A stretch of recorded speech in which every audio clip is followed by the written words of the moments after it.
السلام علیکم ورحمۃ اللہ وبرکاتہ۔ عزیز طلبہ، علوم القرآن میں آج جو بحث شروع ہونے والی ہے وہ ہے المناسبات بین الآیات والسور، یعنی آیتوں اور صورتوں کے درمیان مناسبت اور مطابقت۔ یہ علوم القرآن کا ایک بڑا دلچسپ موضوع ہے۔ علوم القرآن کی بڑی دلچسپ بحث ہے آیات اور صورتوں کے درمیان مناسبت۔ لیکن یہ بات ملحوظ رہے کہ یہ آیات اور صورتوں کے درمیان مناسبت یہ امر توقیفی نہیں ہے، یعنی اس کا تعلق نصوص سے نہیں ہے، بلکہ یہ امر اجتہادی ہے، امر استنباطی ہے، اور ایک ذوقی چیز ہے کہ بعض مفسرین نے اپنے اجتہاد، اپنے استنباط اور ذوق کی روشنی میں آیات و صورتوں کے درمیان مناسبت تلاش کرنے کی کوشش کی ہے۔ اس سلسلے میں ایک چیز یہ قابل توجہ ہے کہ چونکہ آیات و صورتوں کے درمیان مناسبت یا ربط اجتہادی چیز ہے، استنباطی چیز ہے، لہٰذا اس کی اتنی زیادہ اہمیت نہیں ہے کہ اس ذوق کی بنیاد پر آدمی بعض صحیح حدیث کا انکار کر دے، جیسے کہ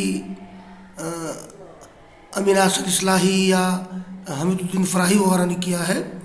یہ بات درست نہیں ہے۔ دیکھیے، اس میں بڑی احتیاط کی ضرورت ہے۔ تو مصنف کہتے ہیں کما ان معرفت سبب النزول لها اثرها في فهم المعنى وتفسير الآية فإن معرفة المناسبة بين الآيات تساعد كذلك على حسن التأويل ودقة الفهم، ولذا أفرد بعض العلماء هذا المبحث بالتصنيف۔ مصنف کہتے ہیں کہ جس طرح سبب نزول کی معرفت کا اثر ہے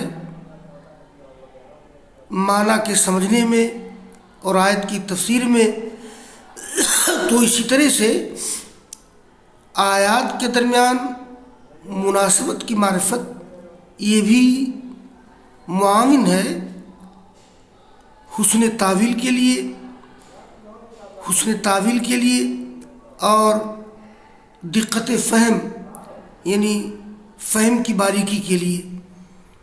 یعنی مطلب یہ ہے کہ جس طرح سے سبب نزول کی معرفت سے مدد ملتی ہے قرآن کے معنی کے سمجھنے میں، آیت کریمہ کی تفسیر میں، تو اسی طرح سے آیات کے درمیان مناسبت کی معرفت بھی معاون ہے یہ حسن تعویل اور فہم کی باریکی کے لیے۔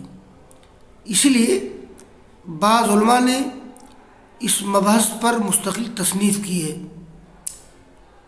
اس سلسلے میں میں طلبہ کو بتا دوں کہ جن لوگوں نے مناسبت بین الآیات و سور کے موضوع پر کتابیں لکھی ہیں ان میں ایک نام ہے ابو جعفر احمد بن ابراہیم بن زبیر اندلسی نحوی، حافظ۔ ان کی وفات ہوئی ہے سن 860 ہجری میں۔ انہوں نے ایک کتاب لکھی ہے جس کا نام ہے البرہان فی مناسبت ترتیب سور القرآن، یعنی قرآن کی صورتوں کی ترتیب کی مناسبت کے بارے میں برہان۔ یہ کتاب ایک عرصے تک مخطوطہ کی شکل میں تھی. مجھے اس وقت معلوم نہیں کہ یہ کتاب چھپی کہ نہیں چھپی ہے. اسی طرح سے ایک دوسری شخصیت ہے جن کا نام ہے برہان الدین بقائی. ان کی کتاب ہے نظم الدرر فی تناسب الآیات والصور. نظم الدرر یعنی آیات اور صورتوں کی مناسبت کے بارے میں موتیوں کو پرونا، ادبی نام ہے. تو نظم الدرر فی تناسب الآیات والصور، یہ اس کا ایک نسخہ مخطوطہ کی شکل میں پایا جاتا ہے دارالکتب المصریہ میں، اور اس کو طبع کیا ہے دائرۃ المعارف العثمانیہ نے سن 1389 ہجری میں. تو یہ دو بڑے نام ہیں کہ جنہوں نے اس موضوع پر کام کیا ہے. تو ایک تو ابو جعفر احمد بن ابراہیم بن زبیر اندلسی نحوی حافظ، جن کی وفات 807 ہجری میں ہوئی ہے. اس موضوع پہ ان کی کتاب ہے البرہان فی مناسبت ترتیب سور القرآن، یہ مخطوطہ کی شکل میں ہے. اور دوسری شخصیت ہے شیخ برہان الدین بقائی. ان کی کتاب ہے نظم الدرر فی تناسب الآیات والصور. اور 20ویں صدی میں اس موضوع پر توجہ دی ہے مولانا حمید الدین فراہی نے، امین ناصر اصلاحی نے، اور خود مولانا ابوالعلا مودودی رحمہ اللہ نے بھی تفہیم القرآن میں آیات و صورتوں کے درمیان مناسبت کا لحاظ رکھا ہے. لیکن وہ بات ملحوظ رہے کہ یہ آیات و صورتوں کے درمیان مناسبت والی بات یہ خالص ذوقی ہے، اجتہادی ہے. اس میں ٹھوکر بھی لگ سکتی ہے، غلطی بھی ہو سکتی ہے. تو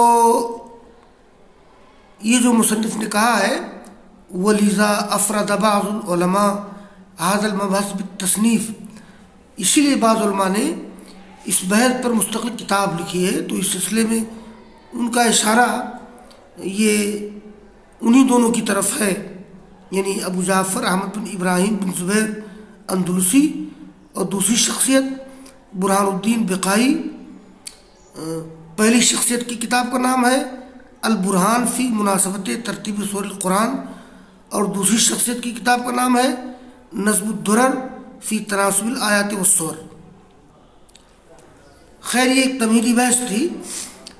اب آگے ایک چیز دیکھیے، مناسبت کا لغوی معنی اور مناسبت کا اصطلاحی معنی. تو المناسبت فی اللغہ المقاربہ، یقال فلان یناسب فلانا ای یقرب منہ ویشاکلہ، ومنہ المناسبت فی العلت فی باب القیاس وہی الوصف المقارب للحکم. تو لغت میں مناسبت کا کیا معنی ہے؟ لغت میں مناسبت کا معنی ہے المقاربہ، قریب ہونا، موافق ہونا. جیسے بولا جاتا ہے فلان یناسب فلانا، فلاں فلاں کے قریب ہے، یعنی اس کے مانند ہے. اور اسی سے بولا جاتا ہے، یہ اصول فقہ میں یہ شریعت کے جو دلائل ہیں ان میں کتاب اللہ، سنت رسول، اجماع اور قیاس. تو قیاس کے باب میں مناسبت کا لفظ استعمال کیا جاتا ہے. اصل میں قیاس کا معنی ہے اندازہ کرنا. یہ فقہ میں قیاس اس طرح سے ہوتا ہے کہ جیسے کوئی مسئلہ ذکر کیا گیا ہے قرآن کریم میں، حدیث میں. اب اگر بعد کے زمانوں میں کوئی مسئلہ پیش آ جائے جو اسی سے ملتا جلتا ہو تو اس کو کہیں گے فرع. یعنی کتاب اللہ سنت رسول میں جو اصل مسئلہ کا تذکرہ ہے وہ اصل ہے، اور اسی کے مشابہ اور مانند بعد میں کوئی مسئلہ پیش ہے اس کو فرع کہتے ہیں۔ تو فرع کو محمول کرنا اصل پر، فرع کو محمول کرنا، فرع کو قیاس کرنا اصل پر، اس کو قیاس کہتے ہیں۔ اور اس میں کیا ہوتا ہے کہ مجتہد ایک علت تلاش کرتا ہے، جیسے کوئی بھی حکم ہو تو مجتہد ڈھونڈتا ہے کہ اس اصل حکم کی علت کیا ہے۔ اب اگر بعد میں پیش آنے والا کوئی مسئلہ یہ اصل اور فرع اگر علت میں موافق ہیں، علت میں قریب قریب ہیں، تو پھر اس اصل کے حکم کو فرع پر جاری کر دیا جائے گا۔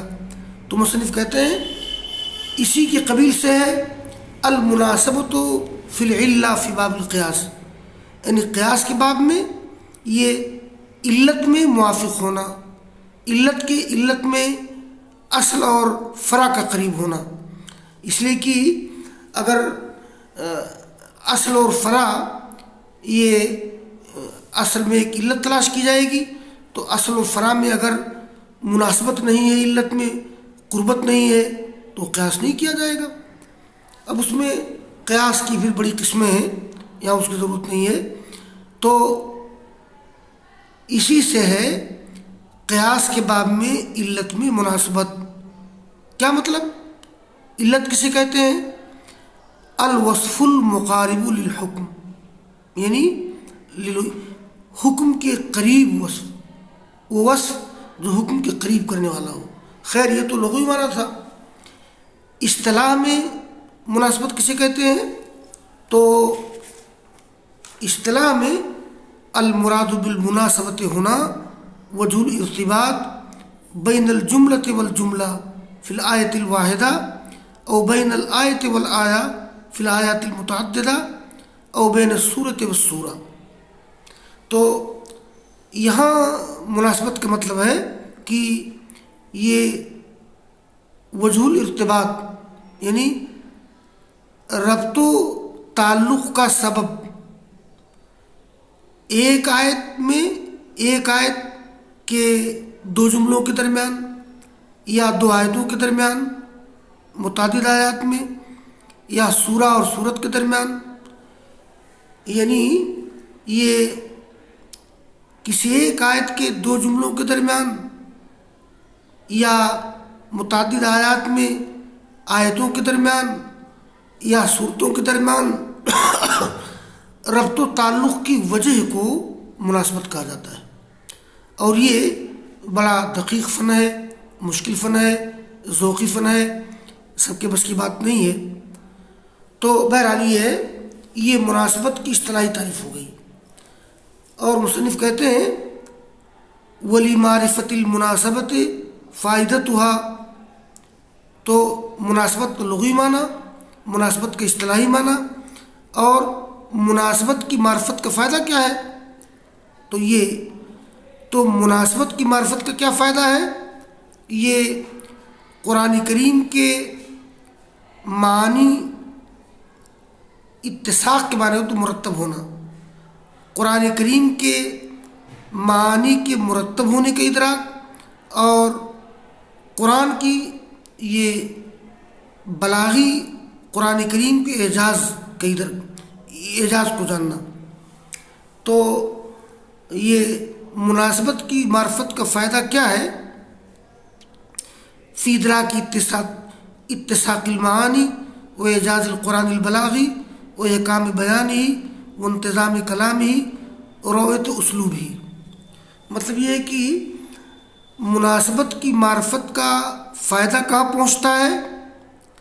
یہ قرآن کے معانی کی ترتیب کی معرفت میں، بلاغی قرآن کریم کے اعجاز میں، قرآن کے بیان کے احکام میں، قرآن کے کلام کے مرتب ہونے میں، اور اس کے اسلوب کی عمدگی میں۔